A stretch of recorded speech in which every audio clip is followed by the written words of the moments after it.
इस वक्त की आपको इंडियन स्पोर्ट के लिहाज से सबसे बड़ी खबर मैं दे दूं जिसका सबको नीरज चोपड़ा क्या सब बात करते थे कि नीरज चोपड़ा 90 मीटर कब ओ भाई तो नीरज चोपड़ा ने जो है 90 मीटर जो है भाई मैं वेट आज मुझे पता नहीं क्यों लग रहा था 90 फेंकने वाले भाई नीरज चोपड़ा क्या है ओवरऑल 90.23 नीरज चोपड़ा की जो है थर्ड थ्रो रही है 90.23 और जैसे हम बात कर रहे हैं कि भाई लगातार नीरज को लेकर ये बात होती थी क्योंकि कंपटीशन जिस तरीके से बढ़ रहा था आपने देखा ओलंपिक्स में वहां पर जो है अब अरशद नदीम की जब थ्रो आई थी वो तो ऐसा लग रहा था कि यार कि सुपर ह्यूमन एफर्ट उनका वहां पर आ गया था लेकिन नीरज चोपड़ा ने जिस तरीके से जो हम बात कर रहे हैं हालांकि जो है स्टार्ट भी आज उनकी अच्छी लगी उनके थ्रोज आपको बता देते हैं हम 88.44 तो जो उनका ये पहला थ्रो था 88.44 था आई थिंक वो भी बेस्ट थ्रो था। यहीं पर एंडरसन पीटर्स भी कंपीट कर रहे हैं जूलियन वेबर भी कंपीट कर रहे हैं वॉलकॉट भी हैं ऑलिवर हेलेंडर ये सब नाम आपने लगातार सुने हुए हैं याकूब वेडलिच भी हैं किशोर जैना भी है इंडिया से 2 रिप्रेजेंटेशन वहां पर हैं येगो भी है कीना के आई थिंक एक थ्रो इनकी बहुत तगड़ी एक वक्त पर आई थी जितना मुझे याद आ रहा है तो ये बड़े बड़े नाम वहां पर मौजूद हैं। फर्स्ट थ्रो जो आई नीरज की 88.44 उस राउंड की जो है बेस्ट थ्रो थी बाकी सेकंड में भी मतलब सेकंड थ्रो इनकी फाउल थी बट सेकंड में भी कोई इनकी थ्रो के आसपास भी है लोग भी और थर्ड में जो पहला थ्रो बेस्ट जो अभी तक हुआ था जब हमने बात करी 90.23 90.23 यार नीरज चोपड़ा के लिए ताले एक तो भाई यार बढ़िया नेक्स्ट लेवल क्योंकि अब ये है ना देखो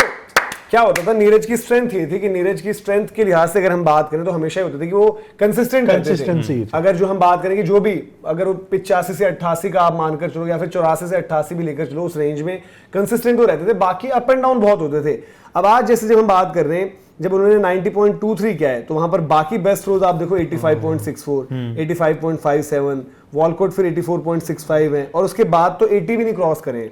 तो वो अगर एक तरह से देखा जाए तो तीनों अगर राउंड देखे जाए तो तीनों में सेकंड बेस्ट भी है जो 88 वो भी किसी ने क्रॉस नहीं किया और ये भी उसको भी क्रॉस नहीं कर पाया। डायमंड लीग में भी मैंने मुझे याद है जो पिछला भी हमने देखा था एडिशन उसमें भी आपने देखा था भाई बड़ी ओकेजन पे ना हमेशा थ्राइव करते हैं बाकी जो टॉप इनके साथ कंपीटिटर्स हैं भाई वेबर की आप बात कर लीजिए पीटर्स की आप बात कर लीजिए भाई ओवरऑल आप देखोगे ना कि इनके उन जब ओकेजन बड़ी होती है ना तो उनकी परफॉर्मेंस तो नीचे हो जाती है लेकिन इनकी तो नेक्स्ट लेवल जाती है। ये अच्छी खबर है दोहा डायमंड लीग से जहां पर हम बात करें और यहां पर लगातार परफॉर्मेंसेस मतलब जो हम ट्रैक भी कर रहे थे नीरज चोपड़ा को लेकर सबको इंतजार था कि कब होगा तो वो चीज फाइनली हो गई है और अब क्योंकि आगे कंपटीशन को आप देखते हो और जो हम बात करें कि नीरज ने आपको याद होगा ओलंपिक्स में उन्होंने बार-बार कहा था कि मेरी इंजरी मुझे रोक रही थी कुछ ना कुछ था मेरी इंजरी मुझे रोक दे रही थी तो बहुत बढ़िया साइंस है क्योंकि हम ग्लोबल जब स्टेज की बात करें तो नीरज भाई यार इसमें क्या होता है ना पहला दूसरा नीरज का हमेशा से देखो वार्म अप मतलब रहता है वार्म अप थ्रो और उसमें हमेशा मतलब मैंने इनको जितना देखा वो 85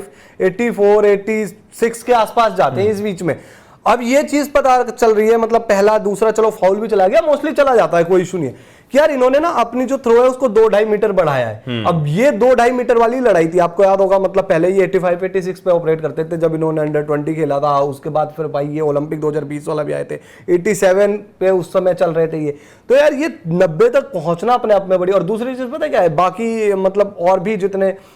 आपको मिलेंगे वर्ल्ड में चाहे याकूब की बात कर लो जो भी इनका ये होता है कि आज ये मारने को 94 भी कर देंगे पर कल को ये 84 पे भी अटक जाएंगे। नीरज के साथ क्या है कि अगर इन्होंने 90 कर दिया तो अब ये 90 के आसपास ही रहेंगे अब वो चीज नहीं कि नीचे चले गए वरना भाई वेबर के हो गए उनके तो 90 प्लस के भी थ्रू हैं रिकॉर्डेड जो वेबर का तो सबसे हाईएस्ट वाला है ना 98 है शायद ओलंपिक्स का भी आपको याद है 87.58 जो उनकी गाड़ी मस्टैंग उनकी उसका नंबर भी है तो भाई वही है कि जब ओकेजन बड़ी होती है ना तो मैंने देखा नीरज अब भाई देखो जैसा मनोज भाई ने बताया भी जो उनका इंजरी का मसला था चलिए इसमें एक्सक्यूजेस वाली बात नहीं है लेकिन ओलंपिक्स में आपको याद भी आएगा भाई वो विजिबली था लेकिन उन्होंने उस चीज का एक्सक्यूज नहीं बनाया और उन्होंने जितने भी कॉम्पिटिटर थे क्रेडिट दिया भाई 90 मीटर का बैरियर पार करना उनके दिमाग में था कि वो चीज और उसके लिए वो तैयारी भी कर रहे थे और उस हिसाब से जब 90 मीटर फेंका है उन्होंने तो भाई उनको भी तो एक सेटिस्फेक्शन होगा ना। क्या है ना जय भाई अरशद का यार एक अलग देखो वो आप नहीं कर सकते मैच वो एक अलग ही थ्रो चला गया था पर उस दिन भी आपको याद होगा भाई बाद में नीरज चोपड़ा ने जोश बनाया कि आज तो मैं 90 कर दूंगा